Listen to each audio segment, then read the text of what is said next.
So I want to talk about the most recent update with 50/50, specifically the group and the fact that now that Kina has officially rejoined Attract, she pulled out of the lawsuit that the other three 50/50 members were that had against Attract. A lot of people are wondering, okay, what will become of 50/50? What will become of Kina? What does this mean? We know they have a survival show going up.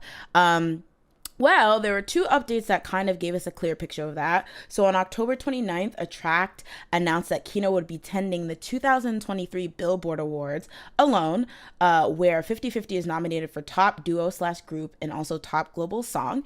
And then a couple days later, on November 2nd, Attract announced that they plan to continue 50/50 and center it around Kina. And they're going to recruit 3 new members to make it a 4-person group. So I'm going to put a pause in that right here. Do you think that this is disrespectful? Like, do you think this is shady? I don't think it's disrespectful, but I remember I said like in another episode that I was like, I feel like 50/50 name, the 50/50 name is like dead. Oh yeah, Like you just I don't think it's disrespectful. I just think it's like weird. Cuz like to me, I wouldn't keep the 50/50 name. Mm-hmm. But I mean, I guess if they have like at least Kina, it's like at least there's something, but like, it's just weird.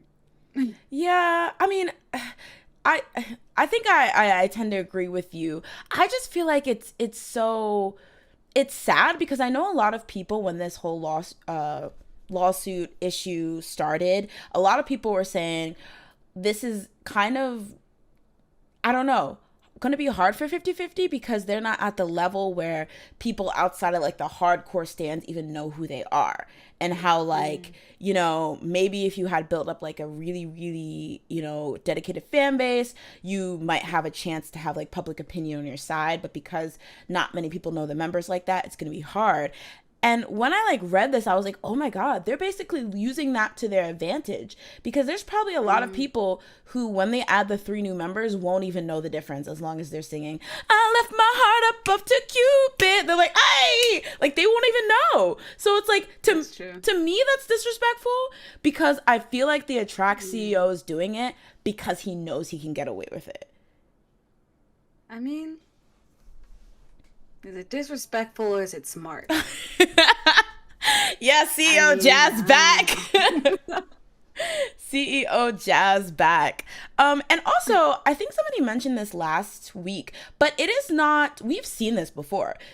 Maybe not as extreme as like only 1 member stayed and everyone else was replaced, but like even like for huge groups like Wonder Girls went through like pretty like extreme like member changes early on.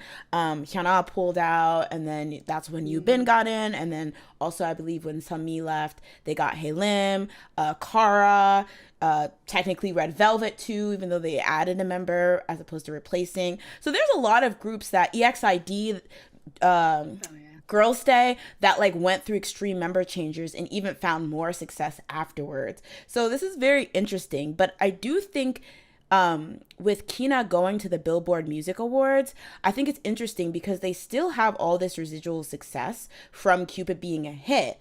So I thought it's actually kind of genius because whatever members get thrown in this group basically get to ride the coattails of what the previous members did and the success of Cupid. So I want to ask, do you think it's going to be fair for the new members of the group to benefit off of Cupid's success? So should they be, when they're set and established, be joining Kina to like these award shows, accepting that kind of stuff, performing the song, or do you think that it should be like starting a new slate? I think they should be able to sing the song. I don't think at this point they should be joining anything. I think it should just be Kina. Mm-hmm.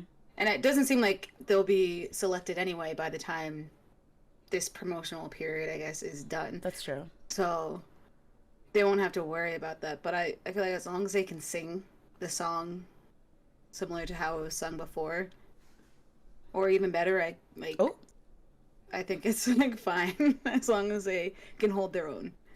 I agree. And like that's actually kind of interesting because I think one of the reasons why it went so viral is because it's so well sang. So if they do Yeah. just kind of get some girls that don't have the voices of the other members, I feel like that will be kind of detrimental to it. So do you think that 50-50 post new members has a shot at success? I guess that's my last question.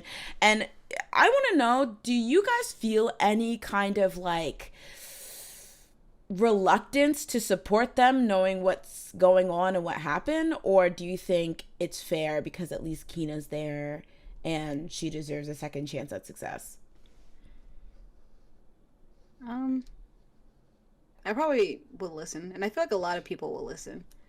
And I think that will be what could make or break them when they come back.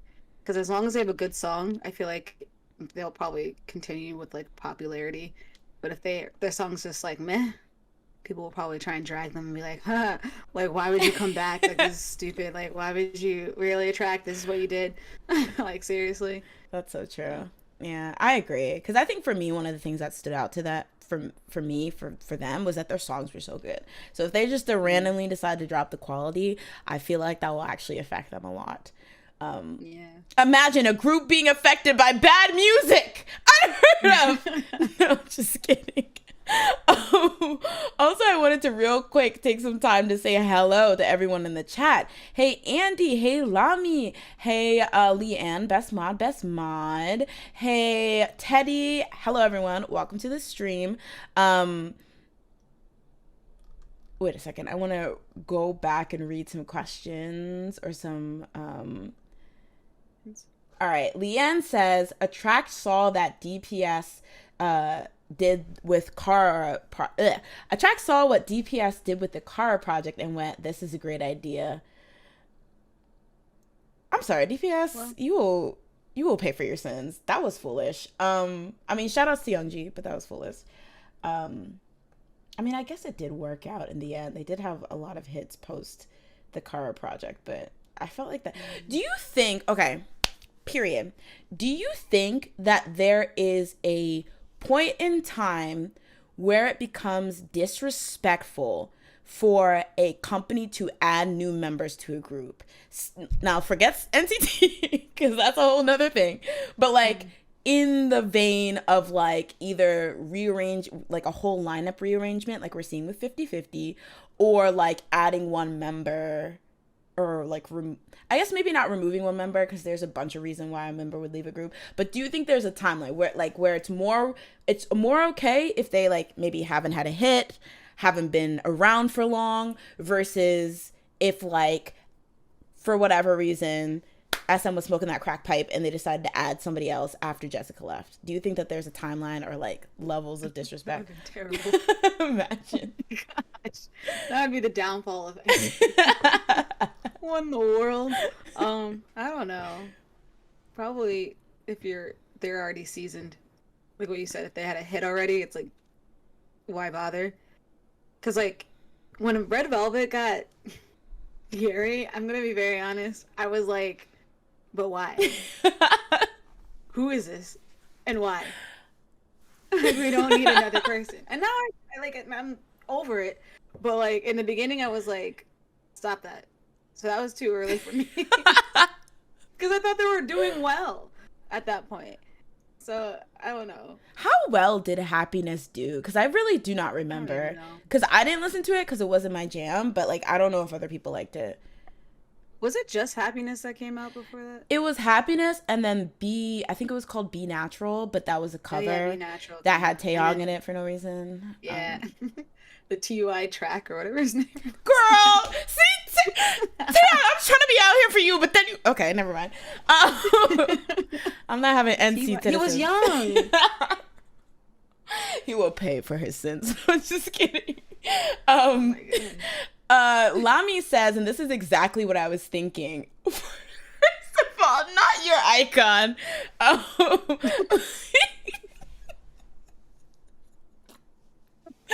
We immediately gagged by your icon. But that was exactly what I was thinking about. I'm sorry. That literally took me by surprise. That was exactly what I was thinking about. Because I feel like no matter if you were on the twin side, if you were on Tiara's side, I feel like the main problem with the Tiara thing is that the CEO, like whoever was in charge of the company, tried to play in their faces and add a new member out of nowhere, despite the fact that they were slaying at the time. I remember, maybe I'm making this up in my head, that it was a kind of way to be like, you all think you're all that, but you're replaceable because we're about to add this member or whatever. But I might have made that up in my head. So, but like, that happened to Tiara. Yeah, that was. I didn't know. That was literally like the apex of the Tiara bullying scandal. It was that they didn't get along. Really? They added someone. Well, okay, so the people they added, or was it was just Hwayoung, right? Or was it both of the twins that they added? Wait, I thought Hwayoung's the one that was saying she was bullied, right? But okay, yeah, Hwayoung, right? So they added Hwayoung randomly, and they didn't get along with each other. So then it resulted in them saying some stuff on social media that was perceived as bullying. So then Tiara was a bully, and then all these things came out. Their career was destroyed, and then later on, people are like, "Oh, they just like pretty much didn't like each other." Like that was the issue. But by then, the damage is done. So I guess I'll be leaving. But yes, so MS. But yeah, I don't know, cause to me, in my opinion, it was very odd when JYP decided to add Halim to Wonder Girls post Nobody's success. Who? So I did not know. Wonder Girls, similar, y'all. All right, everyone buckle down. This is story time.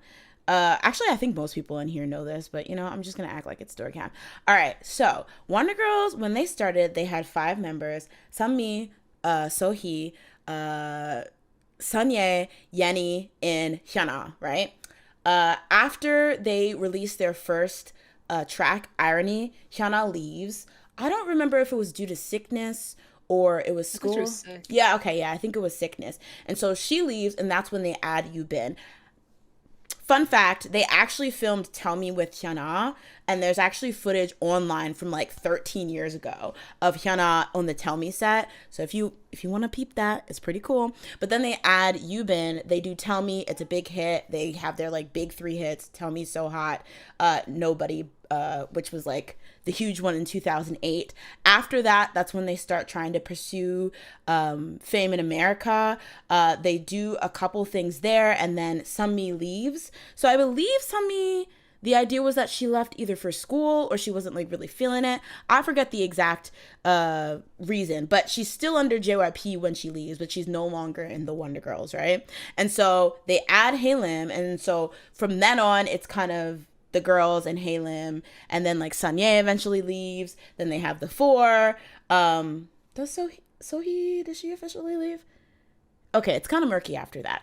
But essentially, literally after their biggest hit, one of their biggest hits ever, they changed the member lineup, and to me, that was disrespectful. I'm sorry, I love Halim, but that was disrespectful. Are you kidding me?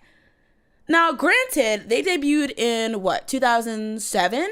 So, around that time, no, like 2009, maybe 2010, I believe. They'd only been around for 2 or 3 years. But they were huge.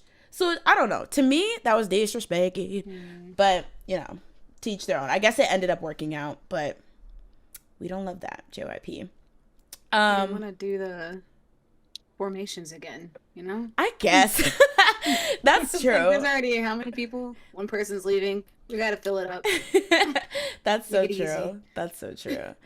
4 members kind of, like, it works so well with, like, obviously aespa and Blackpink, but I feel like 5. If you're going to do 4, just do 5. Just do 5. Come on.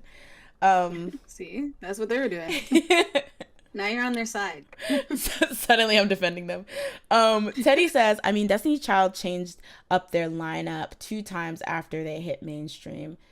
I guess that's true. That's because Beyonce was the only one singing. And that's also kind of true, too. I think Beyonce was so aggressively the face. She got away with just say Beyonce 3 times with 2 other members. That still is like, wow. I feel so bad because I feel like stuff like that looks so shady, but I feel like it's not. Like, I feel like Beyonce is not as shady as people. No, I really feel like she's not as shady as people think. Like, I feel like. She just said some shade. I watched a whole thing of like shady things. Oh, the one when She she's said like, some you shit. gotta. I forget the one when There's a she's bunch like, of you better things. get your bags or whatever. It was the old one. That one was really funny. Um, Who Leanne. says say Beyonce? Say Beyonce. Say Beyonce. It's like, ma'am, Well, we already said Beyonce. it would be inappropriate for her to say other members' names because that's not her. Listen, I'm a Beyonce apologist. Or say your name. Say, she could have said anything else. Just say Beyonce once. It reminds me I'm of sorry. when NSYNC did that reunion, like at the MTV like Music Awards like 2018 or something, and they were singing, and then like JC at the end is like, hey, hey, hey, yeah, yeah, yeah, yeah, yeah, yeah, yeah, yeah, like because he like wants a part. I mean, Like, did you want that to that's how happen? you do it, I guess. That was a You're right. hot You know what? mess. What Beyonce did was not wrong. She was just showing what she was trying to get. She was like, I want all the parts. So say Beyonce. Listen, she was just doing what she must. Leanne says, eventually Sunmi went back to the Wonder Girls lineup, right? At the end, it was Sunmi, Halim, Yubin, and Yenny. Yes, correct. She went back, I believe, when they first became a band. She went back. Yeah. That was the first time. And then Sunmi had left by then, or Sohee had left by then, or stopped being active with them. But they had a very interesting, like, iterations of the group. Like, it's very interesting. Um, but yeah, Andy says it does get across the message that in the end, these idols are replaceable, no matter how popular the group is. But it's so crazy that, and such a disrespectful thing, in my opinion. That's all I'm saying. That's all I'm saying. Like, I know a lot of people are like, well, you know, the members might be in the group, but it's the company that puts together the songs, the image, like the comebacks, the choreography, and stuff like that. And I'm like, I guess that's true, but like, I think there's a reason why certain people get really popular and others don't, that Mm-hmm. do extend outside the thing, what the company's putting together for them, in my opinion. Let's see. Okay, Andy also says, especially with how these companies treat some of these idols. Yeah, that's true. Um, all right, so did you have any other updates you want to talk about regarding not necessarily this, but Attract Us versus 50/50 updates, I guess, in general? I saw something today, but I didn't get to read it. I put it in the sources. I just did not look at it. Is it? Oh, It's something to do with like an interview and unanswered questions or interesting. something. With interview with who? The track CEO? Unanswered questions. It's called. It's apparently like a show or something called Unanswered Questions, and they interviewed Oh, them, and she said that she asked for them to discard her interview because it was scripted by An Sung-il. Kina asked for them to discard her interview? Yeah. Oh my god, that's crazy. I remember when that, I never got a chance to watch it, but I remember when that first dropped and people were like analyzing the heck out of that. But that's Um, crazy. Okay. I didn't know what they were talking about. I'd never seen that interview, so that's why I was like, I don't want to say anything because I didn't even watch the original.